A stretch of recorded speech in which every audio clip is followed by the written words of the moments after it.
ఇక్కడ సపోజ్ ఉదాహరణకు చెప్తా ఉన్నా, ఇప్పుడు ఆలియాబాద్లో దాదాపు 6 గ్రామ పంచాయతీలు విలీనం చేసుకుంటున్నాం సార్. తర్వాత మూడుచింతలపల్లిలో ఒక 14 గ్రామాలు, ఎల్లంపేట మున్సిపల్లో ఒక 13 గ్రామాలు విలీనం చేసుకుంటున్నాం సార్.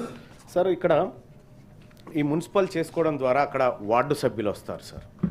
అంటే ఇప్పుడు మూడుచింతలపల్లిలో దాదాపు 6 గ్రామాలు అనుకుంటే గ్రామానికి వార్డు సభ్యుడు అనుకున్నా కూడా 6 సభ్యులు వస్తారు సార్, ఒక చైర్మన్ ఉంటాడు సార్. సో రాజకీయ అవకాశం అక్కడ వరకే ఉంటుంది సార్. కానీ ఇక్కడ దాదాపుగా ఈ గ్రామాలు ఈ ఓన్లీ మేడ్చల్లో ఇంపాక్ట్ అవుతున్నటువంటి ఒకసారి చూస్తే సార్, దాదాపుగా ఒక 250 వార్డులు సార్.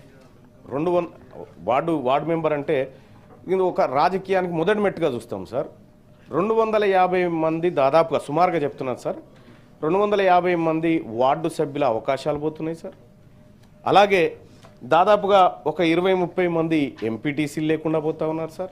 30-40 మంది సర్పంచులు లేకుండా పోతా ఉన్నారు సార్. వీళ్ళు గ్రామీణ ప్రాంతంలో ఉంటే, ఇప్పుడు సపోజ్ ఎస్టీలు ఉన్నారు సార్, ట్రైబ్స్ ఉన్నారు సార్, షెడ్యూల్ ట్రైబ్స్, వాళ్ళు జిహెచ్ఎంసీ పరిధిలో చాలా తక్కువ ఉంటారు సార్. సో మున్సిపల్ పరిధిలోకి వచ్చినప్పుడు వాళ్ళ అవకాశాలు తగ్గిపోతూ ఉంటాయి సార్. ఎందుకంటే మిగతా జనాభాతో కంపేర్ చేసినప్పుడు వాళ్ళ జనాభా తక్కువ ఉన్నప్పుడు వాళ్ళకి అవకాశాలు తక్కువగా ఉంటాయి. మరి ఇక్కడ మనమేమో ఓ వైపు ఏది వెనుకబడిన వర్గాలకి వీళ్ళందరికీ రిజర్వేషన్లు పెంచి వాళ్ళని ఇంకా కొద్దిగా రాజకీయ అవకాశాలు మెరుగుపరచాలనేటువంటి ఉద్దేశంతో మొన్న మనం అనుకున్నాం.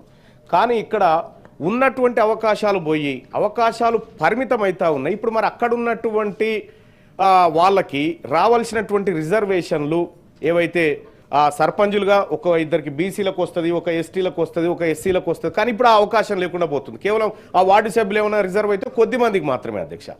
సో తద్వారా ఈ మున్సిపాలిటీలో విలీనం చేస్తున్నటువంటి క్రమంలో ఈ ఎస్సీ ఎస్టీ బీసీలకు ఉండేటువంటి అవకాశాలు కోల్పోతున్నారనేది ఒక పాయింట్ సార్.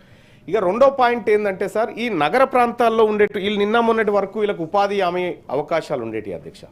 ఉపాధి హామీ కూలి పని చేసుకుంటూ పోతే వీళ్ళకి కొంత దొరికేది. కానీ వాళ్ళ మున్సిపాలిటీలో విలీనమైన తర్వాత వాళ్ళకి అవకాశాలు లేకుండా పోతాయి కదా అధ్యక్ష పేదలకి. సో ఈ విషయంలో రాష్ట్ర ప్రభుత్వం ఎలాంటి చర్యలు తీసుకుంటుందని తమ ద్వారా రాష్ట్ర ప్రభుత్వాన్ని అడుగుతున్నాను అధ్యక్ష. ఓకే, రవీంద్రరావు గారు. ధన్యవాదాలు అధ్యక్ష. ఇంతకుముందు సహచర మిత్రులు మాట్లాడిన విషయంపైనే ఈ మున్సిపాలిటీలు ఎందుకు చేస్తున్నారో, మరి గ్రామాలు ఎందుకు గలుపుతున్నారో, మరి మున్సిపాలిటీల వల్ల జరిగే ప్రయోజనం ఏందో ఎక్కడ ఎవరికి అర్థం కావడం అధ్యక్ష. గ్రేటర్ మున్సిపల్ కార్పొరేషన్ వరంగల్లో దాదాపు 30 గ్రామాలు కలిపినారు అధ్యక్ష. వాళ్ళ గోస చూస్తే అది గోస. ₹1 కూడా ఆ గ్రామాలకి అభివృద్ధి పోదు, పైసలు ఇయ్యరు. తర్వాత పోతే వారికి సంబంధించిన ఇల్లు కట్టుకోవాలన్నా ఇంటి పన్నులకు సంబంధించిన విపరీతమైన కాస్ట్ అధ్యక్ష. వరంగల్ నడిబొడ్డున ఏ ఖర్చు అయితే వస్తుందో ఓ ఇల్లు కట్టుకోవడానికి ఇంటి పన్ను వస్తుందో ఆ గ్రామాల్లో కూడా అదే పరిస్థితి ఉంటుంది అధ్యక్ష. కలిసిన వాళ్ళేమో బోర్న ఏడుస్తారు, ఇక మున్సిపాలిటీలు కాని వాళ్ళేమో సంబరపడతారు ఏదో మున్సిపాలిటీ అయితే వస్తుందని అధ్యక్ష. మళ్ళీ మున్సిపాలిటీలో కూడా అధ్యక్ష ఆ పాలక వర్గం ఉంటుంది, వాళ్ళకైతే చిన్న పవర్ కూడా లేదు అధ్యక్ష. మొత్తం అధికారులదే. ఆ ఇన్ఛార్జి అడిషనల్ కలెక్టర్ ఉంటాడు, ఆ తర్వాత మున్సిపల్ కమిషనర్ ఉంటారు, వాళ్ళదే ఇష్టారాజ్యం. అత్యంత బలహీనమైనటువంటి శక్తి పవర్ అనేది ఎలక్టెడ్ బాడీస్కి ఉంది, పరిపాలన పరంగా వారికి లేదు. తర్వాత అధ్యక్ష విచిత్రం ఏంటంటే నిధులు కూడా ఇష్టం వచ్చినట్టు అధికారులు డైవర్ట్ చేస్తారు అధ్యక్ష.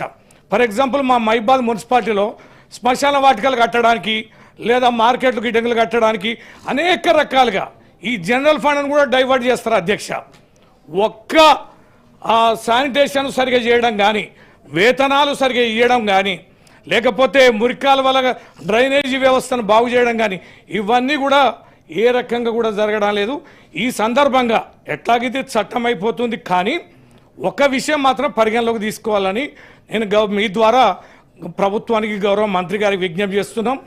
ఈ యొక్క అధికారులకు సంబంధించి ఏదైతున్నదో, ఏదైతే వాళ్ళకి అధికారాలు ఇవ్వబడ్డాయో అది తగ్గించి ప్రజాప్రతినిధులు వారి కోరికను నెరవేర్చడం కోసం, ప్రజల కోరికలు నెరవేర్చడం కోసం ప్రజాప్రతినిధులు పాలకవర్గం పనిచేయాలి కనుక వాళ్ళకు కూడా డిస్క్రిమినేషన్ పవర్ ఇచ్చేలా చూడమని ఒక విజ్ఞప్తి.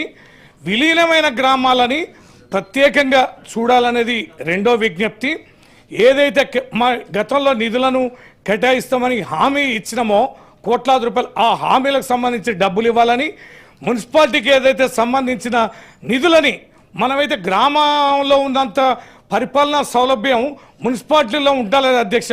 మున్సిపాలిటీ అంటే ఏంది, ఓ చెత్త, ఓ డస్ట్, ఒక కంపు ఉంటుందని. నేను నిన్న మొన్న ఆఫ్రికా దేశాలు పోయి వచ్చిన అధ్యక్ష, అందుకనే మా సభలో లేను. టాంజానియా, ఉగాండా, కీన్యా పోయిన అధ్యక్ష. మొత్తం 3 దేశాలు తిరిగితే ఎక్కడ కూడా గ్రామంలో కానీ సిటీలో కానీ ఒక్క చిలుకు కానీ కాగితం కానీ ఒక వాటర్ డబ్బా కానీ, ప్రజల క్రమశిక్షణ, అక్కడ ఉన్న వాతావరణం చూస్తే ఎంత వైభవపేతం అధ్యక్ష. అత్యంత సుందరంగా పరిపాలన అక్కడ మున్సిపాలిటీస్ వ్యవస్థ ఉన్నాయి. మరి ఇక్కడ ఎందుకు మనం ఉండలేకపోతున్నామంటే నిధుల కొరత, పరిపాలనా ఆధిపత్యం, తర్వాత పరిపాలన పరమైనటువంటి అవకాశాలు వారికి ఇవ్వకపోవడం అనేది ఇది చాలా చిన్న చూపు ఉంది అధ్యక్ష. మున్సిపాలిటీలకి సక్రమంగా నిధులు ఇచ్చేలా, అక్కడ ఎంత మేరకు ఉన్నదో వాటిని ఇచ్చేలా, ఈ గ్రామాలని, విలీనమైన గ్రామాలను కూడా ప్రత్యేకంగా అభివృద్ధి పరిచేలా తప్పనిసరిగా ప్రయత్నించాలని మీ ద్వారా ప్రభుత్వానికి విజ్ఞప్తి చేస్తున్నాను అధ్యక్ష. బండ ప్రకాష్ గారు. అధ్యక్షుల వారికి ధన్యవాదాలు. సార్, ఇప్పుడు ఇందులో పురపాలక సంఘాలు మైక్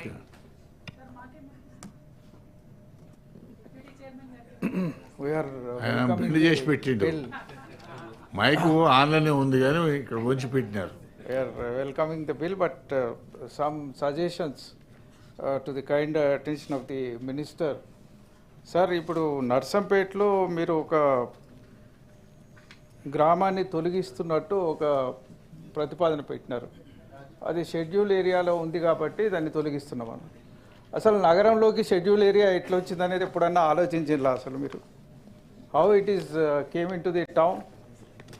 170 చట్టం అక్కడ తేవడానికి అది మొత్తం నగర ప్రాంతం ఎప్పటి నుంచో ఉందమ్మా. కానీ అక్కడ అది ఏ రోజు, ఇప్పుడు మొన్నటికి మొన్న ఆ పురపాలక సంఘానికి ఎన్నికైన వాళ్ళు కూడా అక్కడి నుంచి వచ్చిన వాళ్ళు ఉన్నారు, అక్కడి నుంచి కౌన్సిలర్స్ ఉన్నారు, అక్కడి నుంచే నేను అనుకుంటా దాదాపు చైర్మన్ కూడా ఆ ప్రాంతం నుంచే, రాజుపేట నుంచే వచ్చిండు. అసలు నర్సంపేట పట్టణ ప్రాంతాల్లో 170 కింద ఉన్నాయి, అనేక బిట్స్ ఉన్నాయి, ఇప్పటికి కూడా. కానీ 1970లో ఎక్కడదమ్మా అక్కడ? 1970లో అంత టౌన్లో ఫారెస్ట్ ఎక్కడిది? 1970 నాటికి నర్సంపేట ఒక బ్రహ్మాండమైన అభివృద్ధి చెందిన ప్రాంతం. నా రిక్వెస్ట్ ఏంటంటే గౌరవ మంత్రి గారికి, ప్లీజ్ దయచేసి మంత్రి గారు తప్పనిసరిగా ఇది ఫారెస్ట్ అధికారులతో మీరు మాట్లాడాలి. ఇవి నగరంలో 170లు ఉన్న వాటిని అసలు ఏం చేద్దామనేది కూడా దయచేసి ఆలోచించండి. పట్టణ ప్రాంతాలలో 170 వస్తే అసలు అక్కడ ఏం నిజంగానే పాపులేషన్ ఉంది, అక్కడ 170 వచ్చింది, నిజంగానే ఫారెస్ట్ ఏరియా ఉంది, డీప్ ఫారెస్ట్ ఉంది అంటే ఒక అర్థం ఉంది. కానీ నగరంలో ఇండ్ల మధ్య 170 పెట్టి, ఇదే కాదు నర్సంపేటలో another bits also is there. టౌన్లో ఇవాళ నగర పంచాయతీకి ఉన్నప్పుడు కూడా 170 చట్టం అనేది నగరంలో కొన్ని ప్రాంతాలలో విస్తరించి ఉన్నది. దయచేసి వీటన్నిటి కూడా మీరు దయచేసి ఎగ్జామిన్ చేయండి. అది ఇంపార్టెంట్ అంశంగా ఈ సందర్భంగా నేను మనవి చేస్తున్నాను. అంతేకాకుండా ఇలా హైదరాబాద్ చుట్టుపక్కల ప్రాంతాల్లో కూడా మీరు పురపాలక సంఘాలు చేస్తున్నారు. హైదరాబాద్ చుట్టుపక్కల భయాందోళన కూడా ఉంది. ఇప్పుడు 3 చింతలపల్లి ఇవన్నీ చేస్తున్నారంటే మళ్ళా మాట్లాడిండు. అసలు మీరు కీసరా ఈ ప్రాంతంలో ఉన్న వాళ్ళందరూ తెచ్చి కార్పొరేషన్లు ఎక్కడేస్తారు అని భయంతో కూడా ఉన్నారు వాళ్ళు. హైదరాబాద్ కార్పొరేషన్లు ఇస్తే ఇంకా దుర్భరం అవుతాం మేమంతా అని. కనీసం ఇప్పుడు మల్లన్న చెప్పిన అనుమానాలు తీరాలంటే చట్టంలో ఉండే వార్డు సభ్యుల ఎన్నిక కూడా మనం చేయాల్సిన అవసరం ఉంది సార్. మరి రాజీవ్ గాంధీ గారు ప్రవేశపెట్టిన విధానమే అది. కార్పొరేటర్ కౌన్సిలర్ కింద కూడా వార్డు మెంబర్స్ ఉండాలనేది చట్టాల